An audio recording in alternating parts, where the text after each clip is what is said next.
केंद्रीय गृहमंत्री अमित शहा यांच्या राज्यसभेत संविधानावरील चर्चेदरम्यान डॉक्टर बाबासाहेब आंबेडकरांविषयी केलेले वादग्रस्त विधानाचा ठाण्यात राष्ट्रवादी शरद पवार गटाच्या युवक काँग्रेसच्या वतीने जोरदार निषेध आंदोलन करण्यात आलं।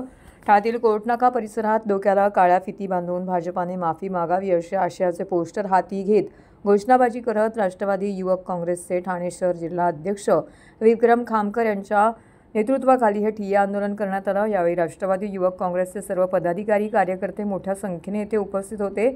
सायंकाळी भारतरत्न बोधिसत्व महामानव डॉक्टर बाबासाहेब आंबेडकर यांच्या कोर्टनाका येथील पुतळ्याजवळ गृहमंत्री अमित शहा यांनी केलेल्या वक्तव्याच्या निषेधार्थ राष्ट्रवादी काँग्रेस शरदचंद्र पवार पक्षाचे राष्ट्रीय सरचिटणीस तसेच विधिमंडळ गटनेते आमदार सन्माननीय डॉक्टर जितेंद्र आव्हाड यांच्या मार्गदर्शनाखाली ठाणे जिल्हा अध्यक्ष सुहास देसाई, ठाणे जिल्हा कार्याध्यक्ष प्रकाश पाटील साहेब, ठाणे जिल्हा महिला अध्यक्षा सुलता घागताई यांच्या नेतृत्वाखाली हे आंदोलन करण्यात आलं। यावेळी महाराष्ट्र प्रदेश युवक सरचिटणीस राजेश कदम, ठाणे जिल्हा उपाध्यक्ष संजीव दत्ता, नौपाडा ब्लॉक अध्यक्ष संदीप ढकोलिया, कोपरी पाचपाकडी विधानसभा महिला अध्यक्षा फुलबानो पटेल, हाजी बेगम शेख अनेक पदाधिकारी आणि कार्यकर्ते उपस्थित होते।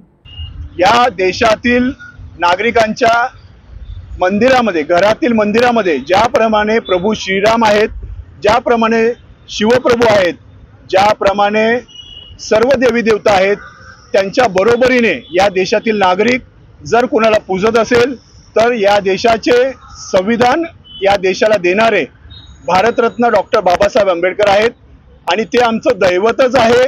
कदाचित या गोष्टीचा हा भारत देश संविधानावर चालतो, या गोष्टीचा या देशाच्या गृहमंत्र्यांना विसर पडला असावा। त्यांना ही जाणीव व्हावी की आमच्या घराघरामध्ये ज्या दैवताचा फोटो आहे त्यांचं नाव भारतरत्न डॉक्टर बाबासाहेब आंबेडकर आहे। त्यांच्यामुळे या देशातील नागरिकाला जगण्याचा, चालण्याचा, फिरण्याचा आणि त्यांच्यासारख्या खासदाराला या देशाचं गृहमंत्रीपद भूषवण्याचा अधिकार मिळालेला आहे। हे त्यांना जाणीव करून देण्यासाठी आज आम्ही इथे बसलेलो आहोत आणि आम्ही जाहीरपणे या देशाचे गृहमंत्री अमित शहा यांचा राजीनामा मागत आहोत। त्यांनी ह्या संपूर्ण भारत देशातील नागरिकांचा जो अपमान केलेला आहे त्याबद्दल त्यांनी जाहीरपणे डॉक्टर बाबासाहेब आंबेडकर आणि या भारतातील नागरिकांचा त्यांनी माफी मागितली पाहिजे।